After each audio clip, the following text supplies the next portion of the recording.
Good morning, good afternoon, good evening from wherever you're joining us today. We're super excited to have you. My name is Musla Ayode. I'm the Executive Director of the African Philanthropy Forum. And for the very first time, we're having a unique discussion like no other at African Forum. As you know, today we're discussing Islam and philanthropy. It's a topical issue, one that some of you may be familiar with and others may be new to. So this is really exciting, and we're looking forward to a wonderful 1-hour conversation today. As we all know, every religion has philanthropic components to it, and Islam is no exception. In fact, Islamic injunctions make the acts of charity obligatory. And as we have a conversation today, we're going to be hearing about Zakat, and then there are other fundamental tenets that you hear about that I learned in the last couple of days as we had these conversations, and I'll leave the speakers to speak to those issues. We're going to be listening to a distinguished panel of speakers as they share their thoughts and expertise on the concept of Islam and philanthropy, and more importantly, what is needed for Muslims to be more strategic in the way that they give. So we're looking at qualitative versus quantitative giving. So I'm very excited. I'm going to be listening just as much as you are today, and will not take up too much of your time and move on directly into the meat of the program. And I would like to invite our moderator for today. Please join me as we welcome Zara Abdul Karim. And Zara is the founder and chief cultivator of the Faha Network. Welcome, Zara. Thank you so much, Moso. It's an absolute pleasure to be here with you all today.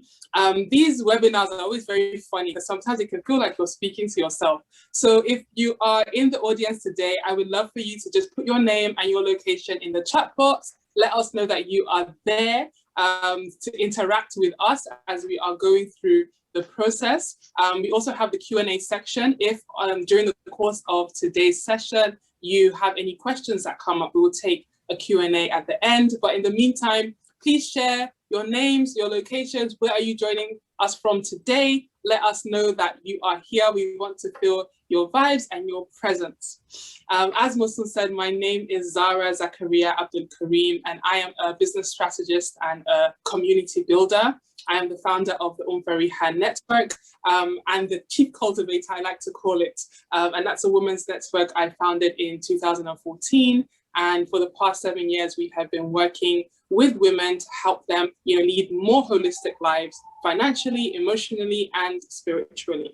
I am especially excited to be a part of today's session because it truly is at the intersection of what I call my life work, my passions, and my personal interests. I serve on the board and the executive committee of Philanthropy Circuit and Abdul Latif and Sunny Foundation, and work very closely with NGOs and HNIs to help them structure sustainable social impact projects, particularly in Nigeria, and maximize the impact of their charitable giving.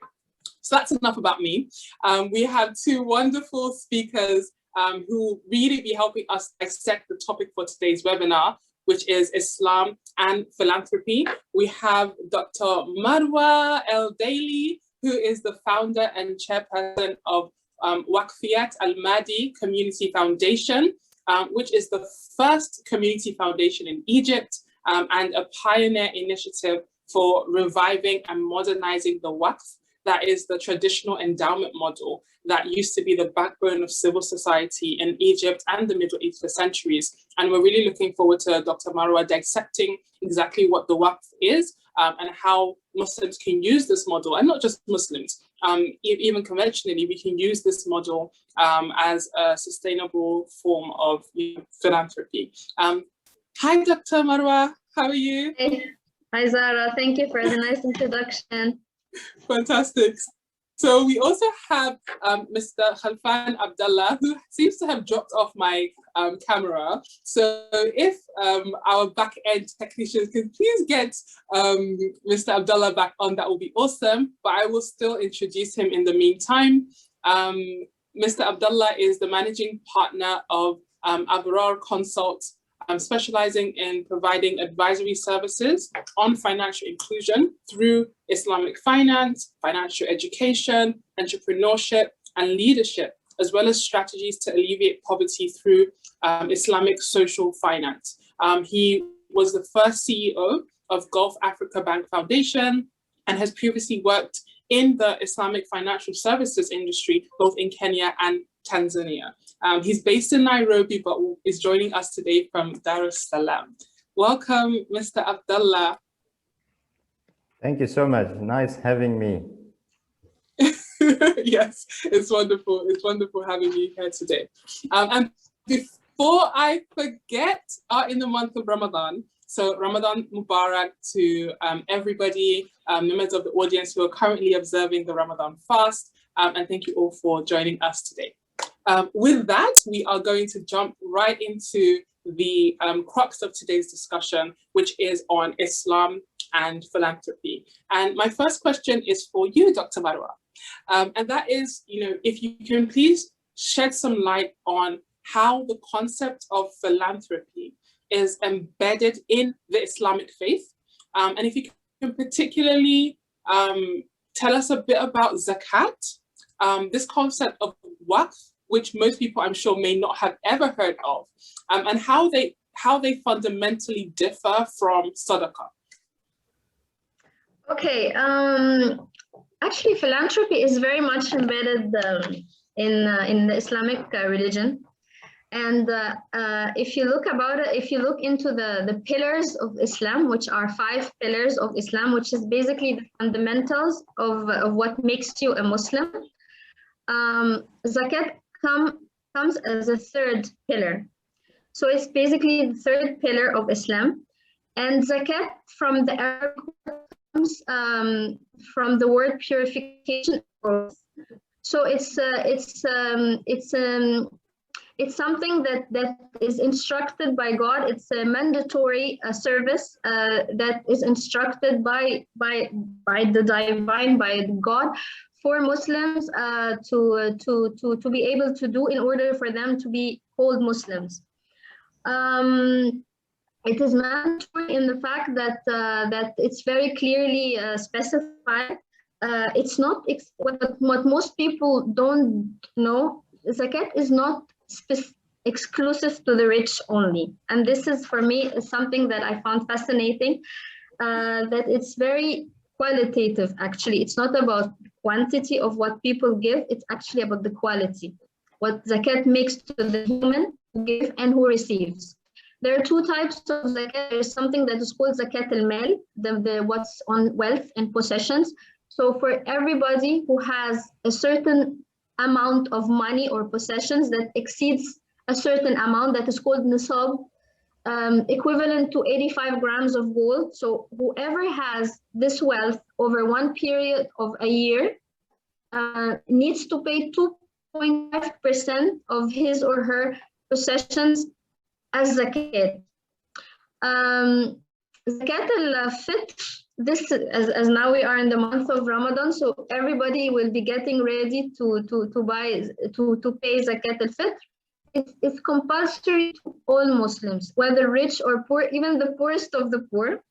It's paid before the Eid, the last days of Ramadan, and actually it's specified to be equivalent to some grains. So it can be like less than $1 even per person. However, it's compulsory because actually I think it's a divine way of saying everybody is a philanthropist. It's not about the money you give, but it's the obligation that even from the very little you have, you count your family members and you give for each one of your family members zakat al-fitr. And actually, what is so institutional, not only that it's embedded in the pillars, it's actually it's a right of receive as much as it's the duty of those who give. So if you don't give this 2.5%, or you don't give this zakat al-fitr, you're actually taking other people's right. Another thing is that there are people specified in the Quran to receive to receive the zakat, like the poor, the needy, those indebted, those foreigners who are touring Ibn Sabil, who are touring and they don't have money. And among those, very important segment are those zakat collectors, and they came third as well in the importance of them receiving the zakat money. And the idea behind it, that it keeps the zakat institution sustainable, because as soon as those collectors receiving zakat money and entitled for it, there is no point that it breaks. So I think this is one of the things that really kept zakat also very sustainable over the course of time. You asked me also about the difference between zakat and sadaqah. So Yes. we agreed that zakat is mandatory, it's compulsory. However, sadaqah is not. Sadaqah is something voluntarily. Of course, it's important to do sadaqah. It comes from the truth. Sadaqah from the Arabic word, the truth. So sadaqah has two forms.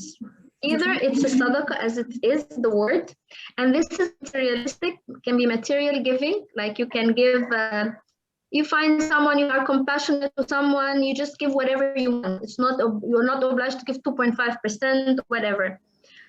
You give what you feel, you give your heart, and also there is also the non-material component of sadaqah, which is actually a smile. If you smile to someone, someone smiles back. You help someone in the street. You say a compliment. Compliment is a sadaqah because you boost someone's psychology. So actually, sadaqah is something very beautiful that encourages acts of kindness. And there is a sustainable sadaqah, which is my passion actually, what is called waqf. And waqf is actually material. It's that you invest in something that you have, for example, in investment, and you don't touch the capital. The capital is not yours anymore, and you spend only from the interest or the profit that the investment is doing. And in this case, what you spend relies on something institutionalized, also something like an endowment that you don't touch, so it's sustainable. And this helped many foundations throughout the history of Islam to sustain and grow over centuries and centuries because of this concept of waqf. This is actually very embedded also through a hadith by the Prophet saying that when we leave this world, when we leave Earth, yes, we don't get any more credits. What we do ends.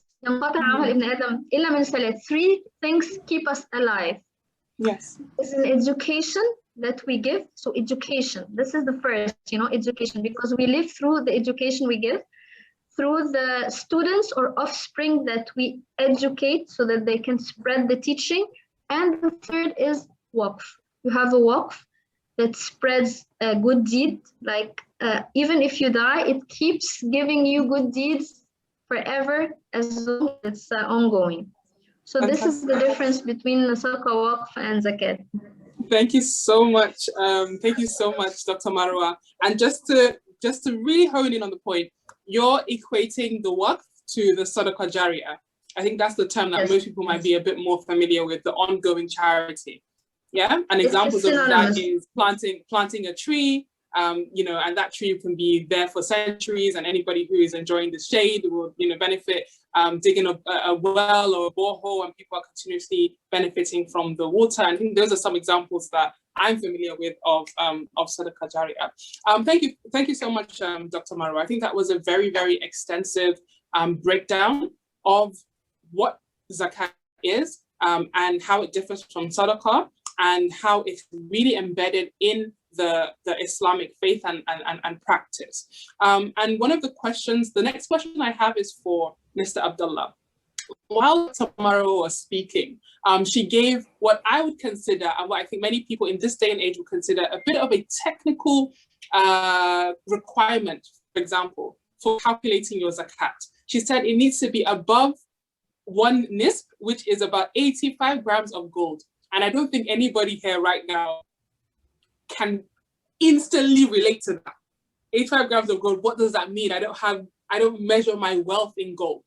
And so I know that because of the way zakat is traditionally calculated, we have found that over time, many Muslims either may not reach the threshold for zakat, or may not know that may not know how to measure their eligibility to give zakat. I know that there are some schools of thoughts or recommendations that we should actually just calculate our zakat based on our income, for example, as opposed to the surplus, so that more people can be paying zakat. But my question for you today, Mr. Abdullah, is do you have any advice for Muslims on how to overcome this challenge of, at the end of the year, not knowing how to calculate one's zakat obligations? I hope we haven't lost you. It seems to have frozen due to network. So if you're still hearing us, perhaps you can put your video off and let's see if the audio works.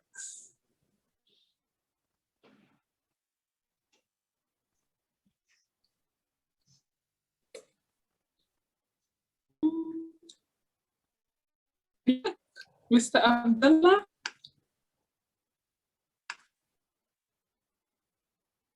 Okay, so we'll just give it 1 second, or I say 1 second, maybe about 30 seconds, for our speaker to maybe sort out the, okay. I think what I will do, Dr. Mara, if you've had a bit of a breather, I might just continue the conversation with you, sure, so we don't sure. have the empty time while we wait for Mr. Abdullah to rejoin us. So I would actually, maybe I can pose the question to you. Do you have any particular insights or opinion on the way in which zakat is calculated, and any advice for people to practically make it easier for themselves to be able to calculate what their zakat obligation is at the end of a period? Sure. Actually, zakat is for me it's very clear cut. It's not rocket science. It's 2.5%. Zakat al-mal precisely is very shortcut. So whatever you have in your bank account, it's actually zakat economic system. Mm-hmm. You should look at it that way. The problem is with social justice in general in this world, that people accumulate income, that they accumulate capital in their bank accounts, and you have loaded bank accounts that are untouched.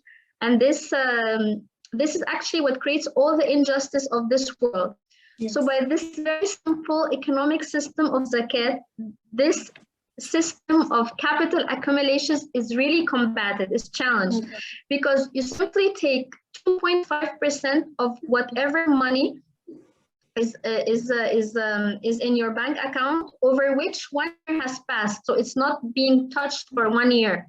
Okay, so quick question. So for me now, it is currently tax season in many countries, April. So would I go back and look at my account, April 2020, and write out, okay, what was my balance? And then I say, okay, April 2021, what's my balance? So for example, I might have, let's say, $1,000 in my account as of April 2020, and April 2021, I now have $800. So would I say that I will pay zakat on that $800 that's in my account? Yes. Okay. You will say you will pay 2.5% of the $100. And also, if you have any other, if you're having an apartment, for example, that you are renting for someone, you need to consider this, all the capital that you have as well. You need to consider also paying zakat on these assets as well. On the value of the assets, the appreciation of the assets, the revenue? This is an interesting question. For example, if you have an apartment that you do not use at all, yes, it's different than you have an apartment that you use as a business, right? That you rent for someone. If you rent for someone, you're gonna pay from the rent, that you'll calculate the rent that you're getting, because it's money that is being generated. So it's fair enough. If you have it closed, what would you do? Actually, you are requested to pay 0.5%, which is huge. And actually, the idea is that you keep that you don't keep something that is not generating, that is not working, generating. However, with the rent, you need to pay 10%. It has a different calculation. You don't pay 2.5% of the rent. You make it 10%, as if you're dealing with the land, with a piece of land, the crop zakat. So it simply needs a little bit of different calculation. I can leave the Mr. Abdullah, he's back. So oh, fantastic! Abdullah is back. So, Mr. Abdullah, I'm not sure if you heard my question, but are you with us?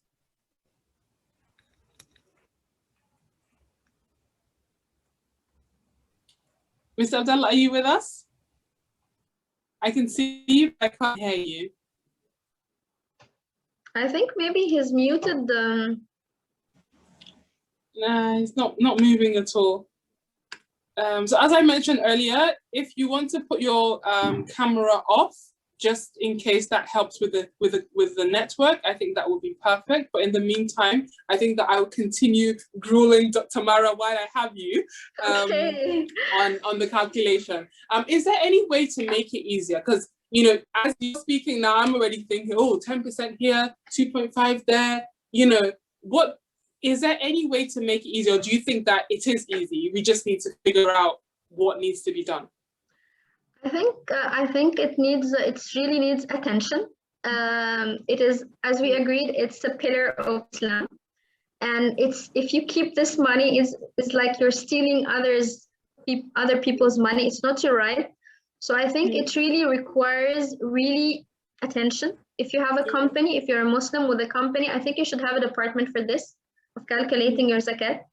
It's not something for religious Muslims, and I'm not talking about religious only who do Ramadan or who do. This is like a pillar. So even if you don't look religious, if you're not superficially religious, but this is like a pillar. And right after accepting the one God and accepting to pray, you need to pay the zakat. So whatever concerns wealth, you need to calculate it well. There is on gold, even people who have gold possession, because it's anything that is accumulated is really against the principle of social justice and the flow of yes, Mr. Abdullah is there. Okay. Now he's moving. All right, fantastic. So, Mr. Abdullah, I hope you can hear us now.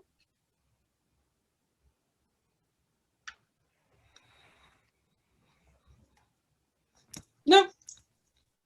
Okay, so we will continue. Whenever you're able to join, Mr. Abdullah, sure. Please just interrupt, and then we'll take the conversation from there. But thank you very much, Dr. Mara. I think that a big takeaway from me is that this is a pillar, and the same way you go and you research and you find out how to pray properly and you all these things, we should also make sure that we are diligent about our obligations for zakat, and there are no excuses that, oh, I didn't understand how to do it. There are people out there who can assist you with calculating your zakat. So my next question is for you, Dr. Marwa. And Africa and the world has seen a lot of uprising in recent years, including the Black Lives Matter protests and SARS, the COVID-19 pandemic, which we are all still experiencing at the moment, insurgencies, and increasing numbers of refugees and internally displaced people. These have caused so many challenges that we are still grappling with. How can the practice of philanthropy, particularly by Muslims, ease some of the burdens occasioned by these events. And I would really love if you could share any practical examples or stories or case studies that you have with us on how we can ease some of these burdens through philanthropy as a community. Okay, let me start with some numbers that I found interesting. I didn't know before, but for example, 41% of the African populations are Muslims. 27% of the world Muslim population reside in Africa. It's like a third of Africa are Muslims. The total population of Africa is 1 billion, of which 446 million are Muslims. So this is the equivalent. And actually, there was an estimate by the UNDP that there is almost $1 trillion annually generated by Zakat, which is a huge amount. It's a considerable amount that we cannot ignore. And actually, it is the largest form of wealth transfer in the whole world. So this is the power and significance of Zakat. Even when we did research in Egypt for Zakat, we realized on philanthropy in Egypt, we realized that the per capita share of philanthropy is even higher than the per capita share of international economic assistance to Egypt. Wow. So it is a considerable amount, and definitely we should make the best out of it. I'm not sure if we do for the time being, whether in Egypt, whether in North Africa, whether in the whole world of the Muslim population. However, the potential is there. The potential is there. However, I think that the focus really needs to go from shift from charity and ad hoc giving to development. So Zakat money should really target the root causes of the problem, of poverty, of the problem, and not only the symptoms. And actually, there is one of the prophets saying in this that I really love. It's about a poor guy who came. It's called Hadith al-Ihtitab. It's about a poor guy who came to the prophet asking for money for zakat. And the prophet asked him, what do you have? What do you own in life? And he said, I own nothing. I only have something to drink, like a cup and a cover that I use to sleep. And he said, okay, give me these two items. And he made an auction. So imagine how long, more than 1,400 something years ago. And he's doing an auction on his possessions, on these two possessions. And he got him money. And he said, go buy tools so that you can cut woods and sell it. And I don't want to see you for 15 days. And the guy did, and he came back with money so he can buy food and shelter for his house. And if there is a learning for it, that Zakat money is not even eligible for somebody who can work and he can earn his living, and that whatever it should do, it should go to those who are really incapable of, because if it's done otherwise, it can really destruct the dignity and the psychological status of the whole population. And this might have happened also in our part of the world when people resort to charity more than they resort to development. So actually, I think we need to deepen our understanding of Islamic philanthropy. There are some rules to how people should spend, but people don't know them. For example, to spend zakat, there is a rule that you spend it first to those who are close to you by kin or by geography. And this makes a system of mutual support possible. So this is also goes in alliance with the community foundation model, that you start by your own community first and then you go further. And this is one of the reasons why we started the Waqfiyat al-Ma'ad Community Foundation, because we found that this is like a guideline for us. Give to enrich is another condition. For example, if you have £1,000, instead of giving to 1,000 people, maybe you give it to one family, and this family can stand on its feet and do something out of what they get. People don't understand this. They tend to be quantitative. It's not about quantity. It's about quality. And this is, I think, what really distinguishes Islamic giving. Zakat couldn't be in the form, as the Prophet Hadith said, it can be in the form of machinery and products. It's very much apt and ready to fund social enterprises because the Prophet himself was a merchant, and all the encouragement through the saying, it goes, you can support people. Even a sadaqah can say something that it can go to someone rich who are indebted, because it will make him work and work hard, and then it will benefit others around him. Thank you. Yeah, and I think, Dr. Mara, I think that those are brilliant examples, and I hope that I'm taking notes. I'm literally here, taking notes, and I hope that our audience as well. It's causing the things to be ticking in their brains as well, and to deepen that thinking and that understanding, and to see how they can affect that in their communities as well. And I think that has been extremely beneficial. So I would really love to get Mr. Abdullah in on this conversation, and so I want to just make sure you're there. Mr. Abdullah, are you with us? Yes, I am here. Do you hear me? Hey, my apologies. Fantastic. Yeah. All right. So my question for you is, yes. how can Muslims be more strategic in their giving in Africa, so that they can have a tangible and measurable impact, and perhaps attract more partnerships across Africa and in the international community as well?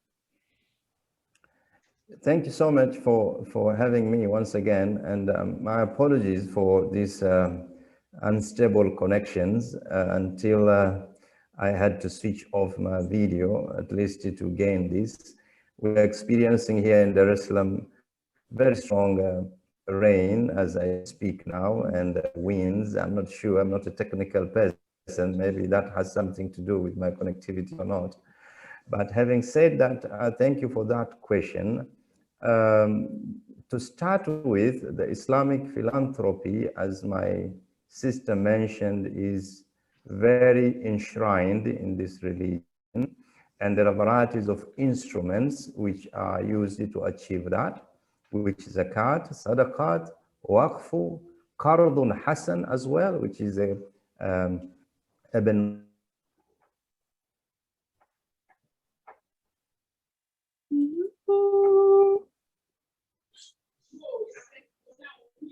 We can't contend with nature and strong winds and rains. Oh, let me have a look.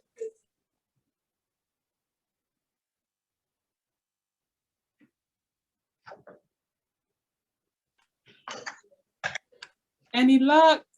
I'm trying to see if Mr. Abdullah is with us, but I think that the network has knocked him off again.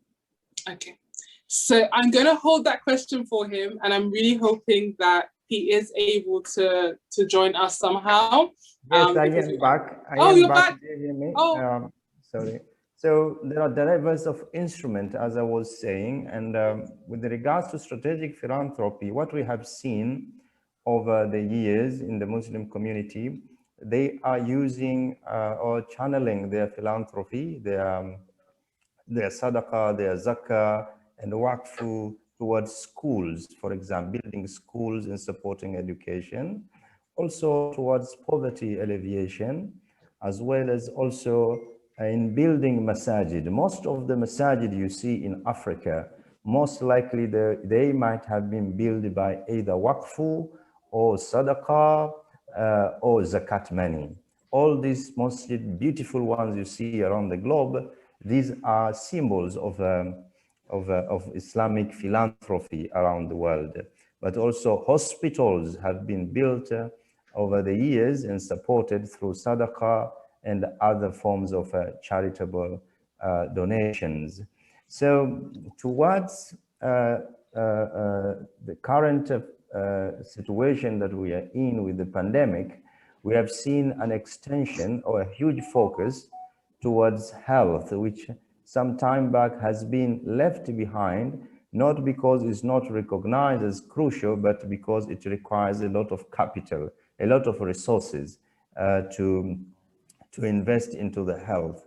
But with the current crisis, it proved to be a wake-up call that we needed to give due attention to the health sector and improve the health sector of our communities.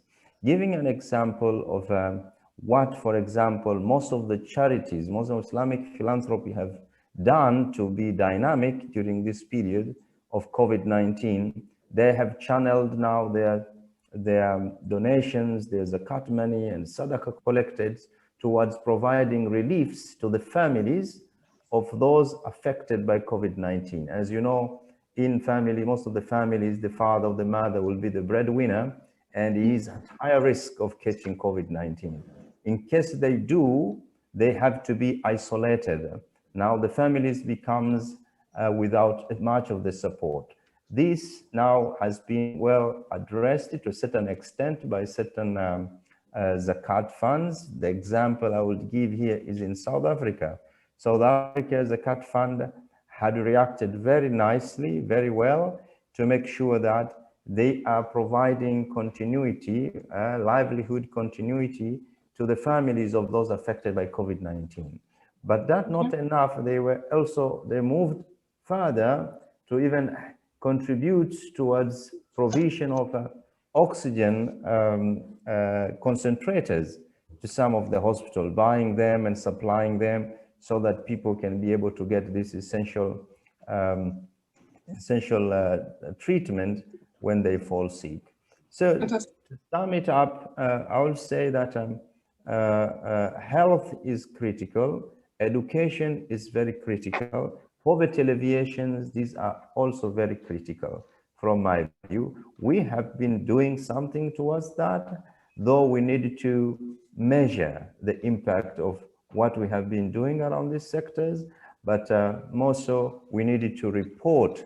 We need to report. You know, one of the, I would say, the advantage of other philanthropic endeavors from other parts of the world, apart from Africa, is they're very good in terms of reporting, in terms of disclosing what they have been doing over the years, which I think we need also to do that. I know we in Africa, we have a tradition of not bragging for charitable work, but I think it's important with respect to widening our networks of getting more support, more collaborations. People need to see that we are doing things to gain their trust so that we can do more. Fantastic. And I'm going to use this opportunity because this kind of ties into the last question that I had for you on, you know, how we can expand our impact, how we can expand our reach and our credibility. And if there are any, you know, particular legal structures, for example, or partnerships that we should be forming that would help us in achieving that. So I would love for you to tie that in. That was the last question I had for you. As I'm looking at the time, it would be awesome to get your response to that as well, Mr. Abdullah.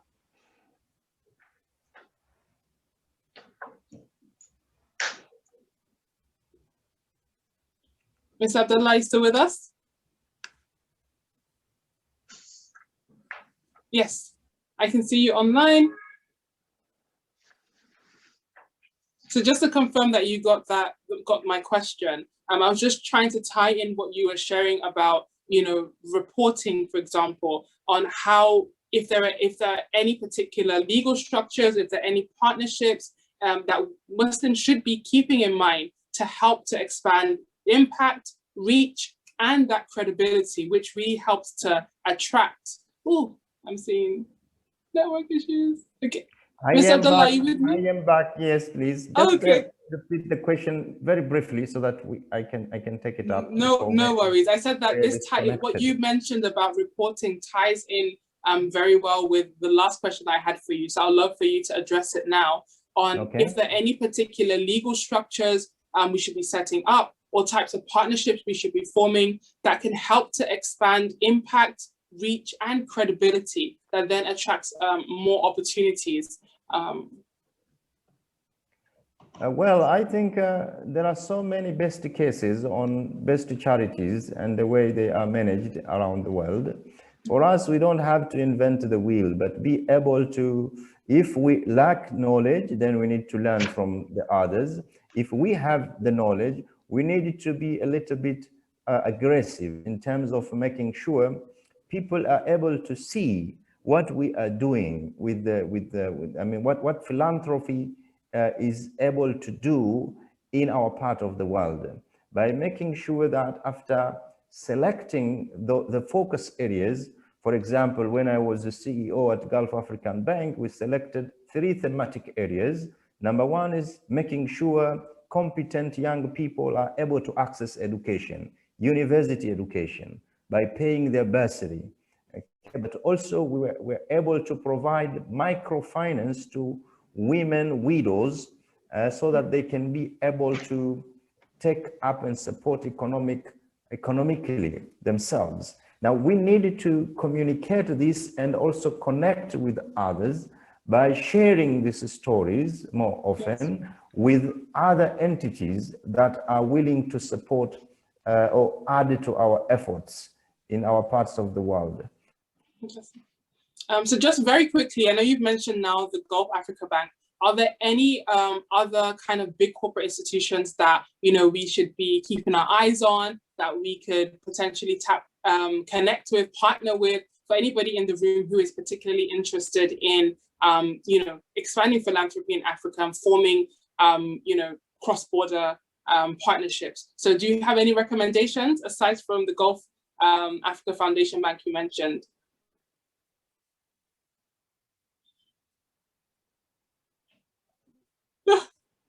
Dropped off again. Okay, so I will shelve that question, and I can see there are some questions in the Q&A box. Fantastic. Please keep the questions coming, because we will be moving to Q&A in the next 5 minutes, and we would love to have your questions from this session. And while you are doing that, I would like to ask Dr. Marwa my final question, which is very timely for the season that we are in now, which is Ramadan.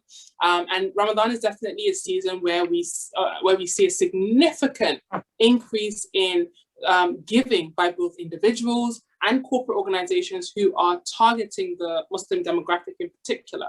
However, we observe that a lot of that giving is directed to food items and consumables. And we would like you to kind of shed some light on what you think is the downside to that approach of giving that is focused on foodstuff and consumables. And, you know, shed some light on whether we are truly maximizing the impact of people's increased generosity during this time by, you know, more or less exclusively focusing on feeding. Actually, yes, now that we are in Ramadan, so we are all witnessing this.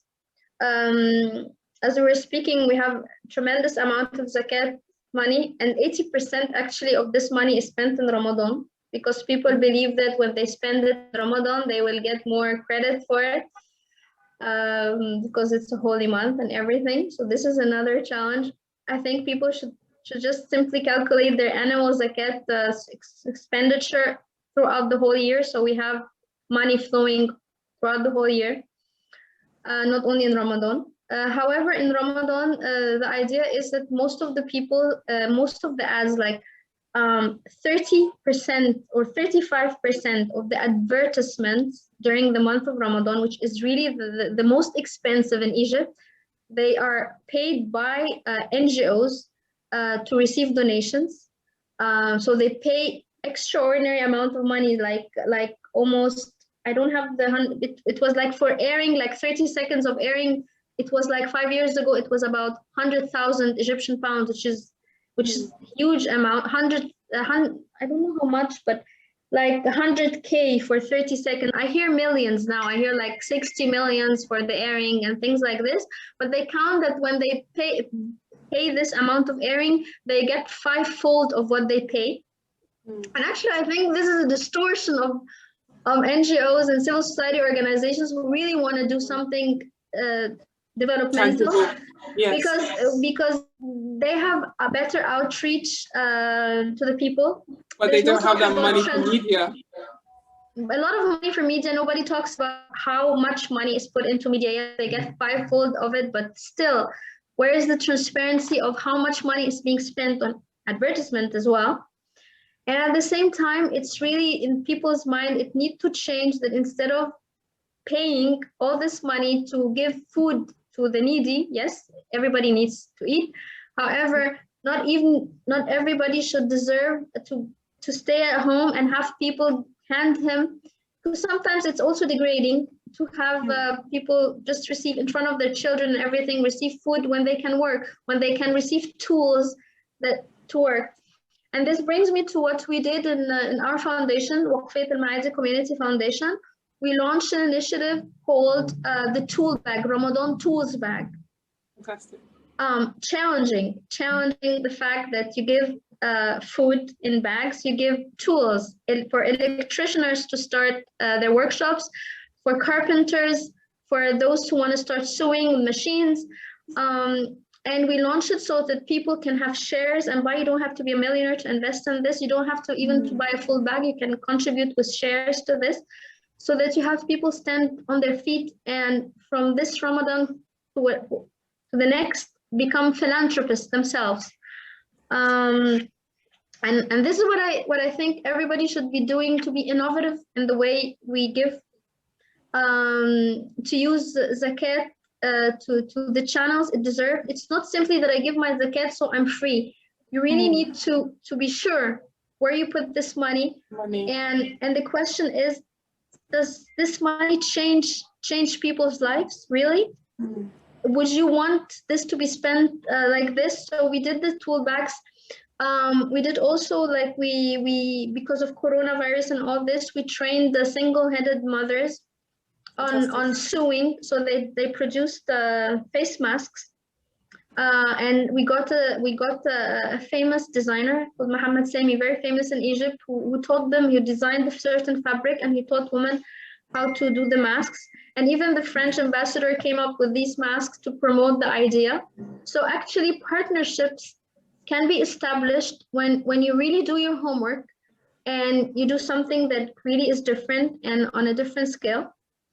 It's a tough job, especially when you have this old mindsets that you need to invest in food and shelter. But I think there are some NGOs that are doing some work, and you can show the teaser for the mask and the small video if you want, so that people can get a sense of the.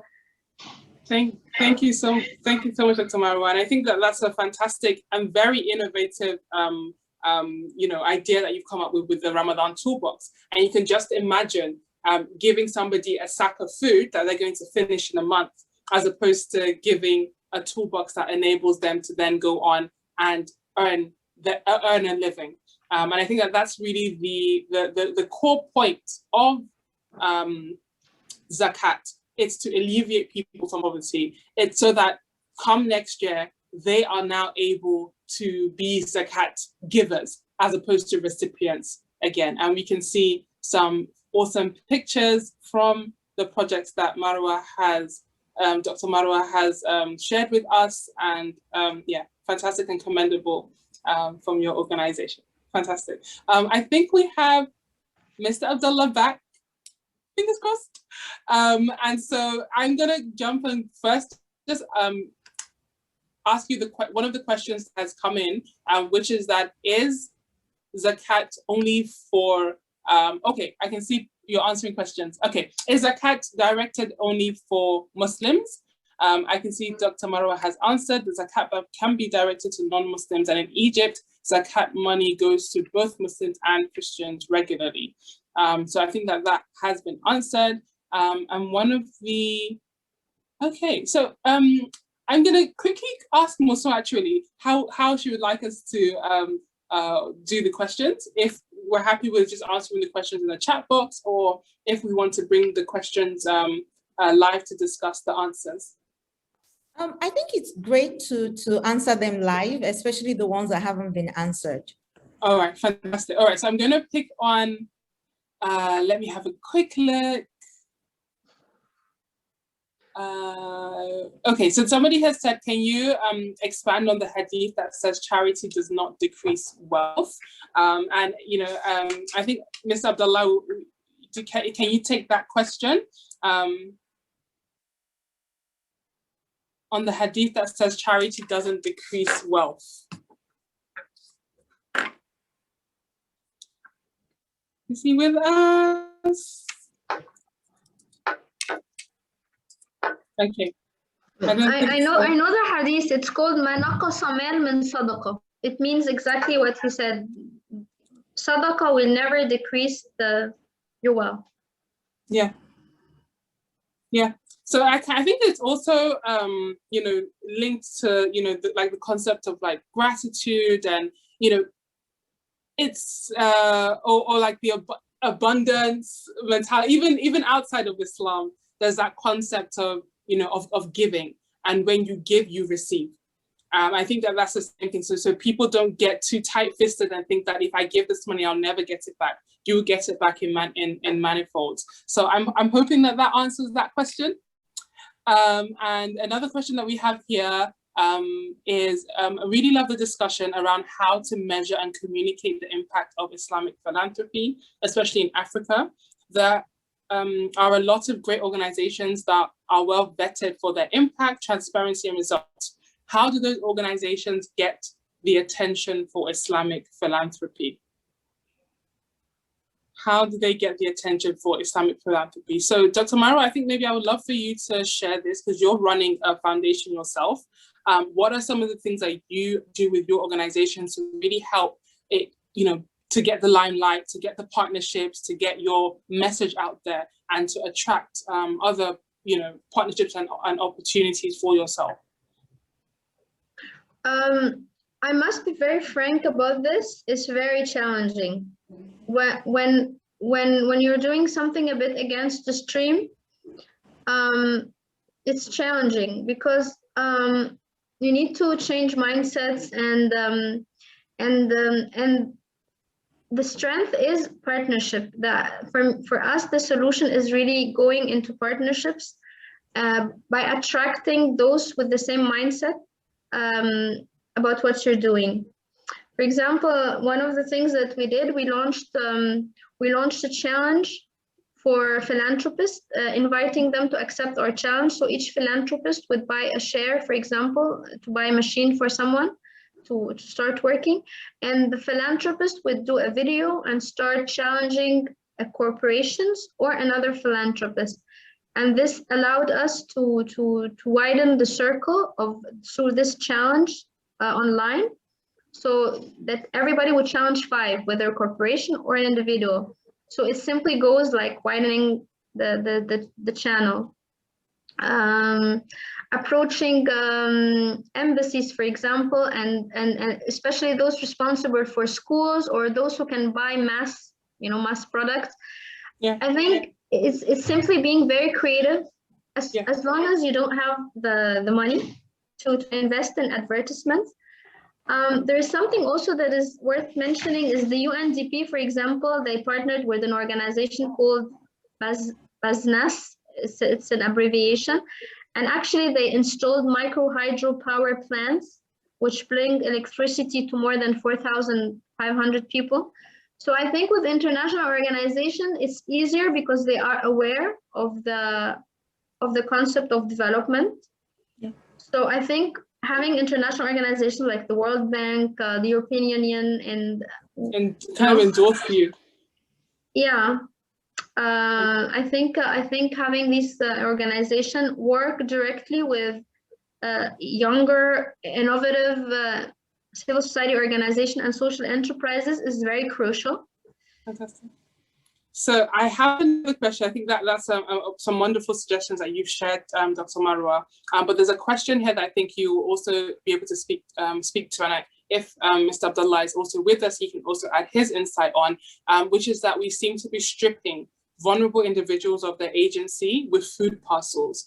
And they ask that, shouldn't we be giving them cash and let them decide how to use it, as their needs may be different to the things we think should be in the goodie bags? So what's your thoughts on giving cash, and is there any restriction Islamically for giving people cash as zakat? Any downsides? Because I'm sure there are also pros and cons of just giving people cash as well. So if we can have 2 minutes to answer that, that'll be awesome. I would go for cash than the food supplies, honestly.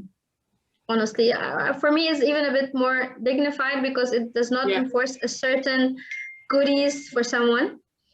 I don't think there is anything that is against giving cash, except that practically, when you give cash to individuals, you risk, for example, that the house head, the man house head figure would buy cigarettes with the cash, for example. You face some irresponsible persons, and that's why people want to tend to buy things that they know that they will be of benefit. However, it happens that people would get the food packages and they will sell them even cheaper than they cost because they need cash. So it's very tricky. For us, the best solution was to give tools, to give education, to give, build the individual, him or herself. It's much more difficult and it takes more time. However, like the hadith said, it's like a guide for us that it's more sustainable. However, to answer very directly, the cash for me is not a problem, and it's not prohibited. We can actually give people cash. It can, but always you put yourself in the shoes of those who receive the cash. It's giving cash. Their kids are around them. He's receiving an envelope with cash. Would you want to be in his or her place? Is it a bit degrading? Or is it going to someone like really an elderly person who of course, this would be like a nice gesture to do because he or she can't do anything else. So I think we really need to be very careful and weigh the situation of everything we do, because sometimes with the goodwill, we can even do more harm than good. I think on that, I think that's a wonderful note to end on. Even though I would, okay, Dr. Abdullah, are you there? Mr. Abdullah, are you there? Khalfan? Okay. I think that on that note, I think that that's a wonderful place to pause, to really make sure that we're putting the human face on our giving, and not forget that, you know, there is going to be an impact.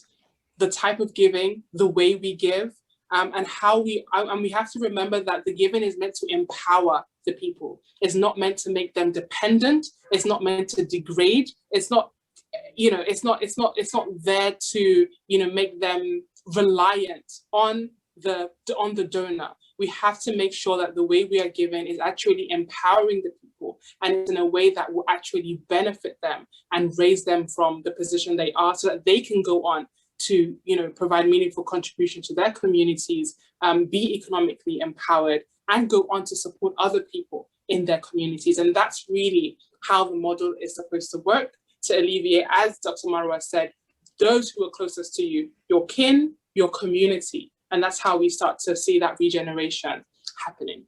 I think it's been a wonderful conversation.